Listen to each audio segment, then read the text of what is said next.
Anne, vou te explicar agora como é que funciona essa bagaça, tá? Já vou te dizer que você precisa ter uma imaginação meio fértil pra você entender essas coisas. Mas com fé em Deus vai dar tudo certo. Pensa comigo o seguinte: tudo no nosso olho vai ser ao contrário. Como assim ao contrário? Lembra lá quando a gente estava estudando os nervos, né? Que a gente lembra que o troclear ele vai ser responsável pela inervação do reto lateral, que vai estar relacionado a mexer o olho para dentro, né? O reto lateral mexe o olho para dentro. O reto medial vai mexer o olho para fora. Então tudo no olho deve funcionar dessa maneira, né? E realmente é. Vamos pensar aqui nas nossas partes da nossa retina. A gente vai ter uma parte superior, uma parte inferior, uma parte que a gente vai chamar de temporal, porque aqui do lado está o nosso osso temporal, uma parte nasal, porque aqui está o nosso osso nasal, né? Então, temporal, nasal, inferior, superior. A nossa parte temporal vai ser responsável por olhar para o nosso nariz. Então, né? Nossa parte temporal é responsável por olhar para a parte nasal. Já a nossa parte da retina nasal vai ser responsável por olhar para a nossa parte temporal. A nossa parte inferior vai ser responsável por olhar para cima. Meu Deus, ficou feio. E a parte superior vai ser responsável por olhar para baixo. Então é tudo ao contrário, certo? Tudo ao contrário. Aí, beleza.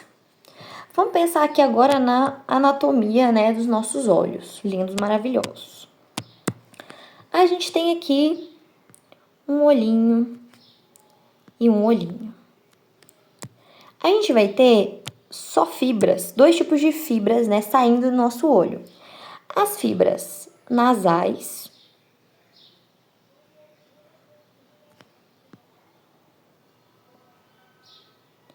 e as fibras temporais. Beleza? E aí dentro, né, dessas temporais e nasais, elas vão envolver ali a retina superior e inferior. Mas beleza. Pensa só nisso agora. Apenas, lá no quiasma óptico, a gente lembra que tem o cruzamento das fibras, mas não são todas as fibras. São as fibras só nasais, só as nasais que vão cruzar. Então, elas vão vir aqui, né, vão sair e vão cruzar pro outro lado. Essas aqui também vão sair e vão cruzar pro outro lado. Já as temporais, elas não vão se cruzar. Então, elas vão continuar aqui, né, retinho. E vão entrar nos seus respectivos hemisférios. Então, só do lado, né, das nasais que vão cruzar. Aí aqui a gente já começa a entender as lesões, beleza? A lesão 1 aqui vai ser a lesão no nervo óptico. Então, chumba aqui. Beleza. O que aconteceu? A gente prejudicou toda a visão desse olho de cá. Então, a gente vai perder toda a visão do olho de cá. Porque todas as informações que seriam interpretadas, independente, né, se não foi ali no hemisfério, foi direto no nervo. Então, essa informação, ela nunca vai chegar a sair daqui. Então, por isso que a gente vai ter uma cegueira, né, completa do olho de cá, chamada de amaurose monoocular, porque vai ser só de um olho. A visão de cá vai estar completamente preservada. Beleza. Agora vamos pensar numa lesão que acomete aqui o nosso quiasma óptico. O famoso, né, adenoma de hipófise, que é um tumor que cresce da hipófise. A hipófise, a gente lembra que está aqui embaixo, comprime, né, o quiasma óptico. O que acontece? Né? A gente está afetando aqui só as fibras nasais. As fibras nasais, a gente vai lembrar que elas são responsáveis por olhar para o lado temporal. Então, se o temporal de cá está prejudicado, a gente não consegue ver, então, toda essa região aqui, a gente não vai conseguir enxergar. E aqui a mesma coisa, né, pro lado de cá. A gente não vai conseguir enxergar nada do lado de cá. Aí, como que a gente vai chamar nessa lesão? Vamos pensar. Vai ser uma M, porque é só metade. M, anopsia, bitemporal. Por quê? Isso daqui, as nossas fibras nasais não é responsável pela visão temporal, então vai ser bitemporal. Tranquilo, tranquilo até aqui. Começa a ficar complicado nas quadrompsias, mas aí a gente vai ter que usar nossa imaginação mesmo. Beleza, agora a gente vai chegar aqui e a gente vai lesionar o trato óptico, né? Que é onde aconteceu a decusação aqui das fibras. Então, a gente tem uma lesão aqui, por exemplo. Agora, vamos seguir, né? Aqui, a fibra. A gente vai afetar essa fibra de cá, temporal, né? Do lado direito. Que vai ser responsável pela visão do lado esquerdo. Então, vamos aqui fazer, né? Aqui vai ficar o contrário, né? Porque ele fez do outro lado. E aqui a gente vai afetar essa visão de cá, que vai ser responsável pela visão de lá. Então, toda essa porção aqui vai ser afetada.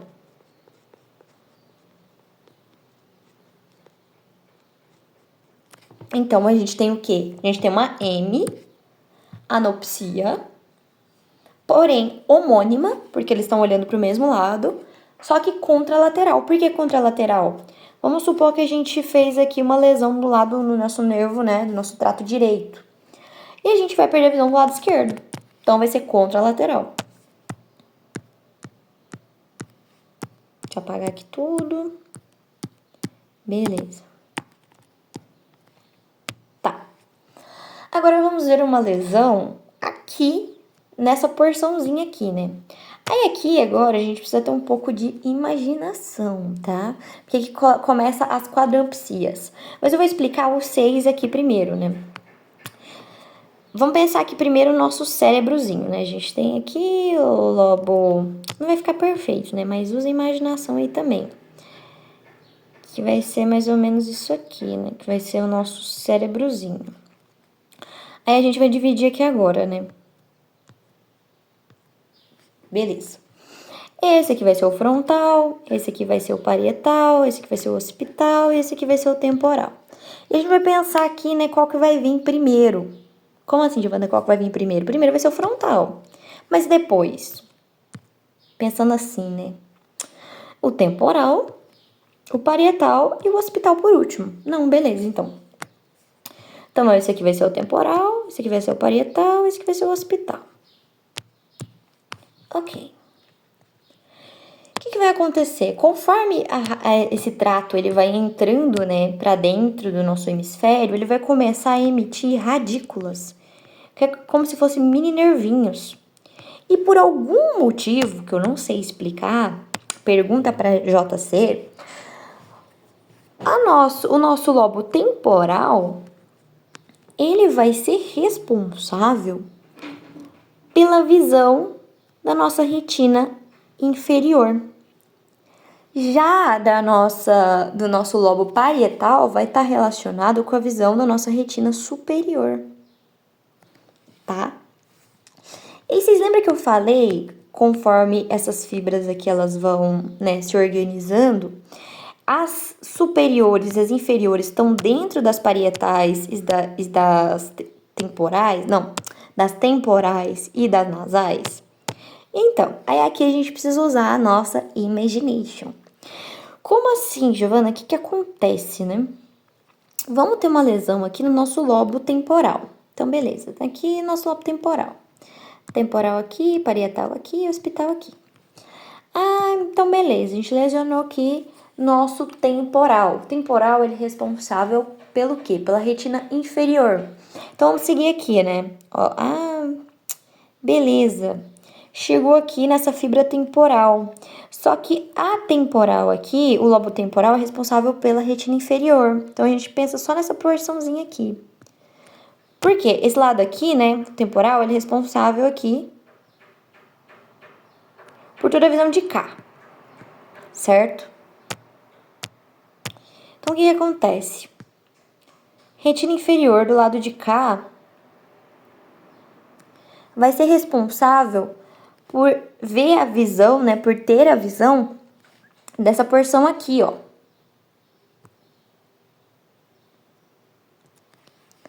Giovana, não entendi. Por que a gente não tá pegando tudo isso aqui? Porque o temporal é responsável só pela retina inferior. E a retina inferior a gente lembra que olha para cima. Mas o temporal ele olha contralateral. Então precisa ser ali. É difícil, mas a gente tem que imaginar. Sofrido. Aí beleza, vamos seguir agora esse daqui, ó. Pô. Chegou aqui.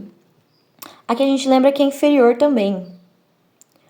Só que a gente lembra que o lateral ele é responsável pelo olhar temporal. E a retina inferior é responsável pelo olhar superior. Então a gente vai ter essa parte aqui sendo acometida. Então toda essa porçãozinha aqui vai ficar sendo afetada. Meu Deus, Giovana, não acredito. Pois é. Aí vai ficar o quê? Se a gente tem uma lesão, né, no lobo temporal. A gente vai ter uma quadrantanopsia, difícil, porque vai afetar só um quadrante. Homônima, que é do mesmo lado, né? As duas é aqui, por exemplo, lado esquerdo. E superior. Aqui a gente precisa usar a imaginação, não tem como ser de outro jeito. Paga. Beleza. Agora a gente vai afetar aqui o lobo parietal. Afetamos aqui o lado parietal. Continua sendo no mesmo lugar. Então aqui, temporal de cá, só que o parietal ele é responsável pela retina superior. Então, esse lado aqui vai ser afetado, né? Só que a gente lembra que a retina superior vai ser responsável pela visão de baixo. Só que o temporal ele vai ser responsável por olhar para lá, né? Então, qual que vai ser a área que vai ser afetada? Não, ficou muito grande, pera lá. Essa parte aqui, ó.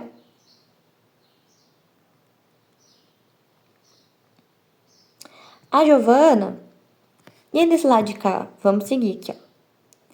Também aqui é numa fibra nasal. Só que a gente está falando de lobo parietal, que é responsável pela retina superior. Então, esse lado aqui, né? A gente seguiu a fibra, descobriu que é parietal superior. Se ele é superior, ele é responsável pela visão de baixo.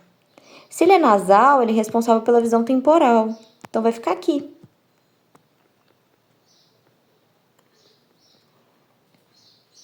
E aí vai ser o quê? Vai continuar sendo uma quadrantanopsia.